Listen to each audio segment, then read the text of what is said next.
the 390 Adventure was unveiled back in 2019 in India, and now it's time for the next generation of the 390 Adventure to be unveiled. This is the 390 Adventure S. Yes, for India to start with, we have just got the S model over here. The X model and the R model will come later. The X model might just come along with this bike. So what exactly is this bike packing? We'll check out in this video. Now, much like the 390 Adventure R that we saw at EICMA earlier, this is sort of the new generation of the 390 Adventure. So it gets the same styling, the same Dakar rally bike inspired styling, and we are glad for that because this looks purposeful, intentful and imposing rather than what the earlier one was. And this looks quite a lot meaningful, especially with its big, tall fairing and this whole rally tower sort of setup. Moving on, when you come here, you get the same large fuel tank. Now, there are no official specs of this motorcycle just as yet. KTM has said that they will share those specs once the bike is properly launched in January, sometime later that in 2025. So what we are expecting, 17-liter fuel tank. And moving on, you get a narrow midsection. The seat is flat like a rally bike. Now, this is not quite as tall as we saw on the Adventure R. In fact, let me just hop on. And yeah, this is fairly accessible. Sort of reminds me of my Duke with the race seat height. It's around 820 mm-ish. And in that sense, both feet down, easily can reach the balls of my feet. I am 5 feet 9 inches tall.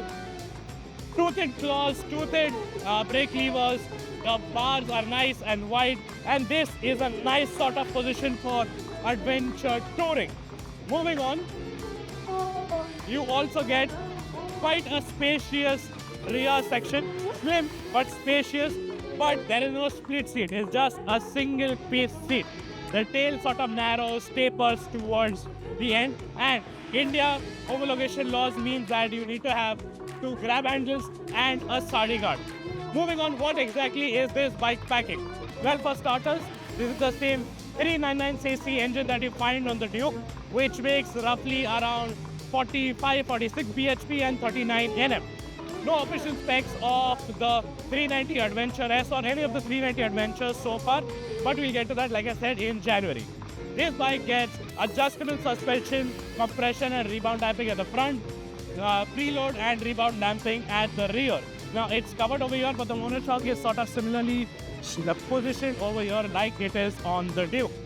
Moving on, the cluster. Now, I don't have the keys of the bike just as yet, but this is more or less the same 5-inch dash that is find for the 390 Duke, and we can expect the same turn-by-turn navigation and music controls and all. But the biggest difference is going to come in the electronics. So you'll get cornering traction control, cornering ABS, you'll get a bi-directional quick shifter, a few riding modes. But the biggest improvement or the biggest update in this bike's electronics package is going to be this, cruise control. Yes, this is the first sub 500cc adventure motorcycle to get cruise control. Not even the Himalayan gets it, not even the concept BMW 450 GS that we saw at EICMA that had it. But the 390 Adventure will start the way for, say, cruise control and sort of effortless touring in the market. And that is sort of the motorcycle. The tires, 21-inch front, 17-inch rear, spoke wheels right now, not alloys on the S version. These are not tubeless right now, but these are the Apollo Tramplers. Now, my friends who've used the current 390 Adventure and a lot of other motorcycles with this dual-purpose nature have found this tire to be really, really good to handle the power and the capacity of a 390cc engine. So hopefully, these should be up to the task for adventure touring. It gets a 320mm disc at the front, I think it's a 240mm disc at the rear, but no radial calipers. Off-road ABS will be there, and I think off-road traction control will also be there. So that is the 390 Adventure S for you. I think the bookings and the deliveries and everything will start early next year, maybe say Jan, Feb onwards. And the prices, well, we expect the X version to start at 3.3 lakh rupees. This will be another 10-15,000 rupees more. And the R will be priced quite a lot more, but that will come later on in June, July.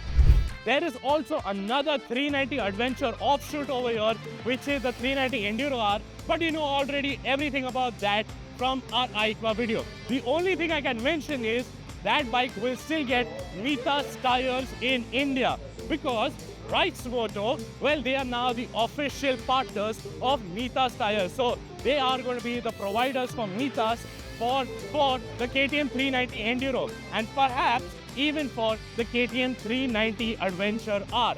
So what do you think about the 390 Adventure? Do you like this bike? What do you think about this S version? Do let me know in the comment section below. Don't forget to like and share this video. Subscribe to our channel, hit the bell notification icon, and we shall see you soon right here from Vagator at India Bike Week 2024.